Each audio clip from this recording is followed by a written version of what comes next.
Всем привет, с вами Игорь, канал из Англии. Не знаю, как будет меня хорошо слышно, но сегодня мы идем встречать Джерими Корбина. Смотрите, как много уже народу собралось. И Корбин, по идее, должен выступить в 12, то есть минут через 15. Коммунисты уже собрались, если constituency из разных местностей, как из Саутгемптона, так и люди, которые живут рядышком. Ну вот.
Party, and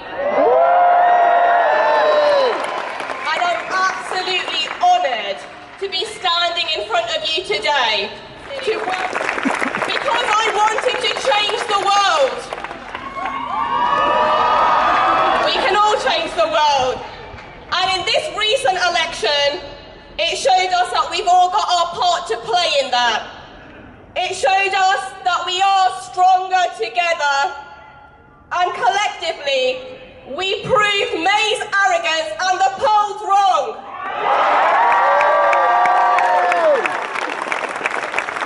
Here in Southampton, we managed to increase our majority in Southampton test and come within just 31 votes in winning back Southampton Itchen. Tax breaks.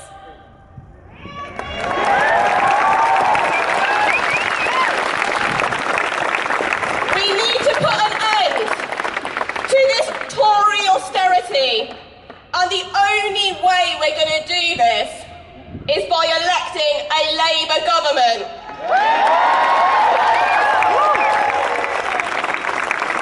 And that chance will come hopefully soon. And we have to be ready. So if you're not a Labour Party member yet, there's a lot of you here, if you're not a Labour Party member yet, become a member. If you're a Labour member but not active yet, please become active. And if that will help us bring about that lasting change. The leader of the Labour Party, our next Prime Minister, Mr. Jeremi Korbin.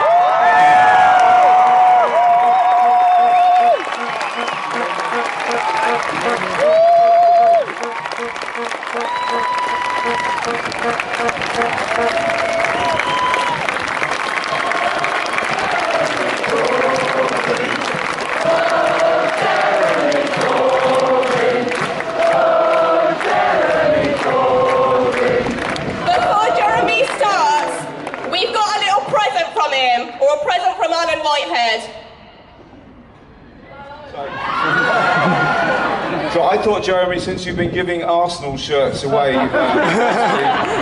all and sundry, it would be a good idea to have a replacement Saint shirt.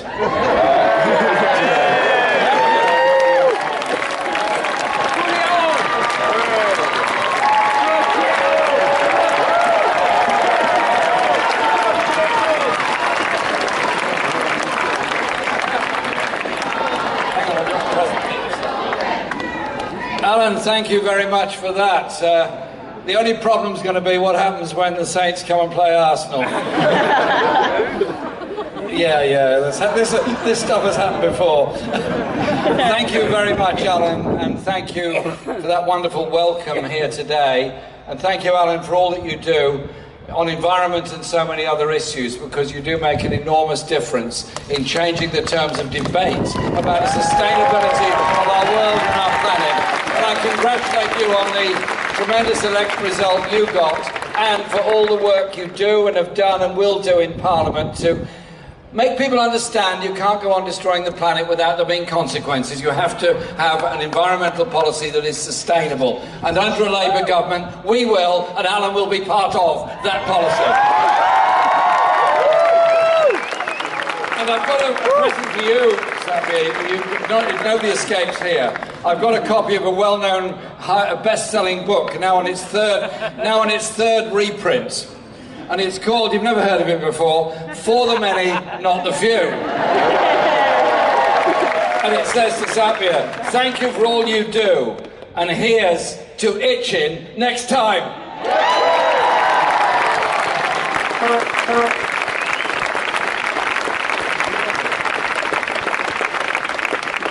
Thank you very much, all of you, for coming out this morning. I'm visiting every single one of the marginal constituencies we've got to win to make sure there is a Labour government for the next general election. And this is a key one for us to win, and we're going to put all our efforts into it. After this, I'm going to Bournemouth because I think we can change the face of the south coast of Britain by the strength of our party and our endeavours.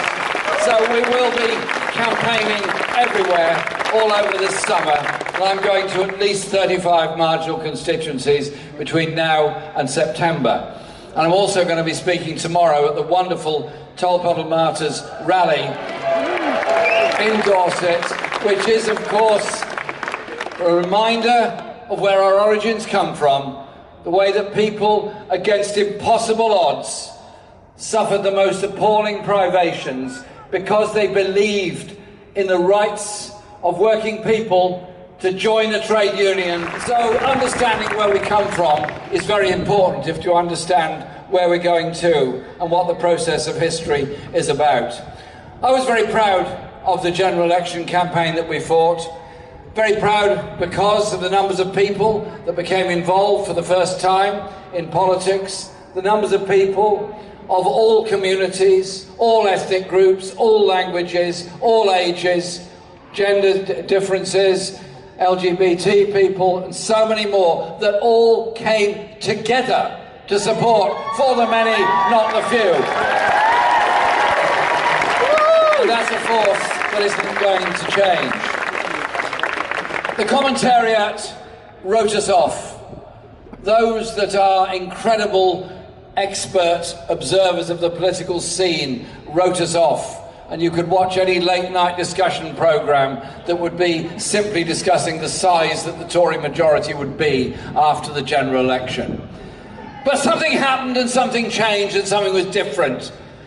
And essentially, it was our message in our manifesto, that we don't have to go on just being political managers and economic managers. We have to have an objective, an idea, an inspiration, a hope of the kind of world and kind of society that we can live in.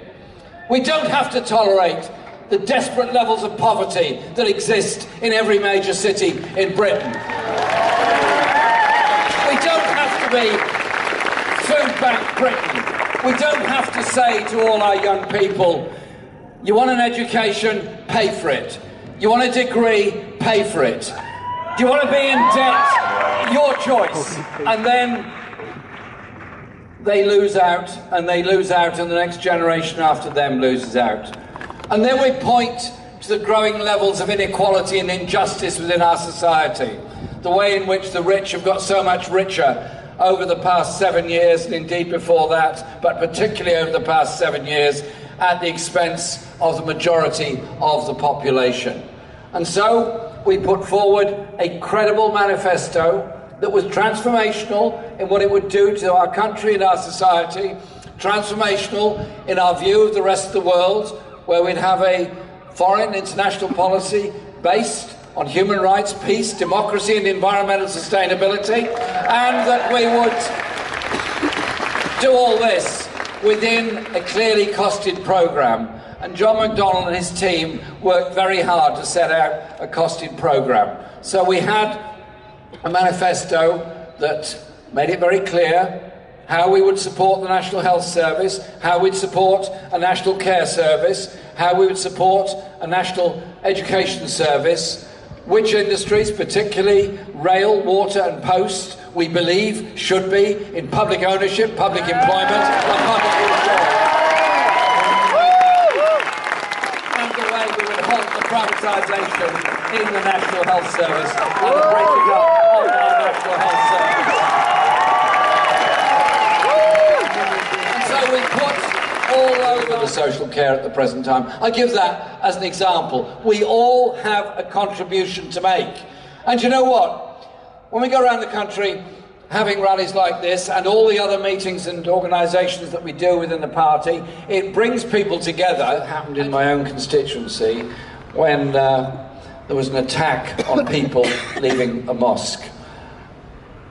Those horrible events and horrible attacks remind us of two things. One is the value and importance of all emergency workers who rush to the scene of the disaster in order to try and save life, whilst the rest of us are trying to get to a place of safety. They also remind us of the need and strength of communities coming together to support each other, whatever their race, whatever their religion, whatever their background. And I was very proud of the numbers that came out in Manchester only the day after that attack. And then we had Grenfell Tower, that towering inferno where poor people were burnt to death in Britain's richest borough. A fire that should never have occurred, a building that should not have been dangerous, people that should have been able to live in safety, and a local authority that seemed to be absent from the scene completely, and has since all of its leadership seemed to have resigned and gone away in shame at their inability to deal with the needs of the people that they were elected to represent. But there's a lesson for all of us here. If you go through a process of cutting local authority budgets by 40%, if you go through a process of underfunding fire services, the NHS and everything else, you still have those wonderful dedicated people trying to save life and support communities, but you put all of us at risk by that kind of policy differently. I mentioned the Tolpuddle martyrs and what they went through in the early part of the 19th century. You think of the Chartists in the mid-19th century and what they went through. You think of those people that had a vision of a world that could be done so differently. And those people around the world struggling under the yoke of human rights abuse and poverty in a world of plenty, and refugees dying in the seas because nobody cares about them. I'm not saying we can solve every problem everywhere in the world, but we can have a different approach and a different attitude.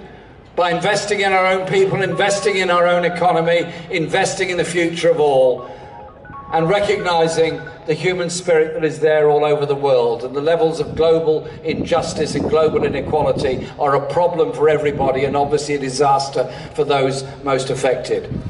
Our party was founded by people with enormous vision and founded to bring about social justice within our society. We have made enormous achievements. We talk the Human Rights Act, the Equalities Act, of Sure Start centres, we talk of the National Health Service, we talk of the housing strategies. A Labour government coming in the 21st century will build on the achievements of the past.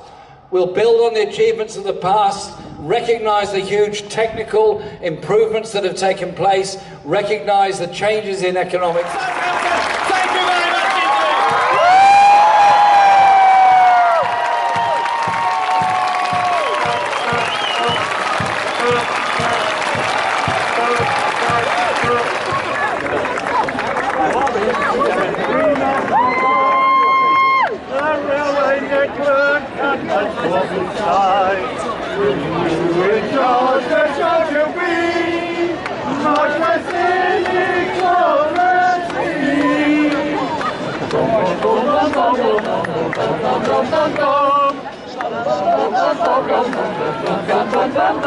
Mr. Corbin, in us allies, the railway network and much more besides. You in charge of be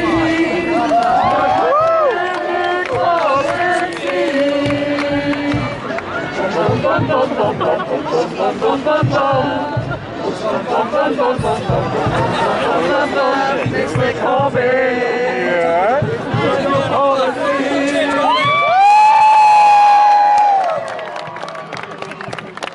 rent control will help us relax. Super rich paying on the tax. Corbin, go. Donations will help us all grow. Turn on your social speed. Mr. Corbin, bring us century.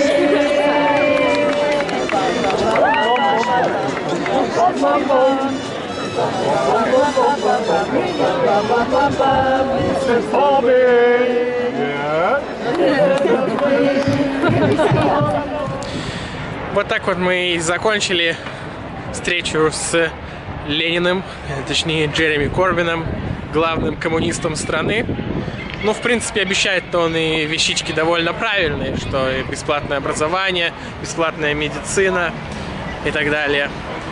Ну, теперь осталось ему только выиграть новые выборы, и он сказал, что он готов всегда к новым выборам, даже в сентябре.